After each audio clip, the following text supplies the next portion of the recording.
Undang Dasar Nanggro Aceh kali ini dibuat oleh Sultan Iskandar Muda Kanun Muda Alam 16 dan Syekh Nurdin Araidini dengan hasil berbagai Syekh Abdul Rauf Ali Al-Fansuri Sangkiri dan Syekh Mansur Al-Maghribi dan Syekh Abdullah Al-Patani dan Syekh Samsudin Al-Sumatrani. Dan lain-lain ulama serta ulama yang berbuat Undang-Undang Dasar Nanggro Aceh Kanun Muda Alam Quran dan hadis.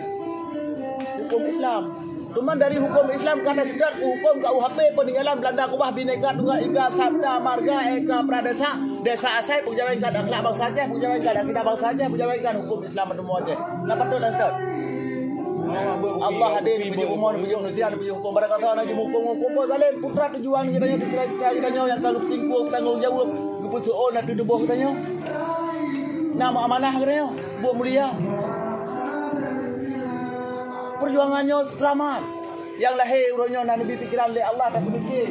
Urang yang kau cahid buat tete aku. Iya. Urang yang kau tembak lagi. Urang yang kau rubah baru darah yang keluar ke panji. Paduka yang mulia tunggu si Asa Muhammad Iram ngan tanya panjang tanya tapi wate melinggai gua ba Allah. Ha? Le mete la 80 cm. Wate gua tu. Wah, itu beliauan. Hanapkan pura-pura perjuangannya yang baik mengkhianat perjuangan. Yang mungkin iya no tile. Perlu iya le buka. Nyo kono pedang. Dong walaupun di bawah kan ku pegang, mau pegang. Takkan mana?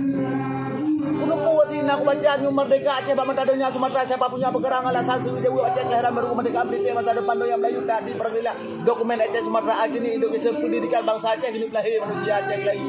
Hana ada pembut dah duduk bahasa go merdeka kata.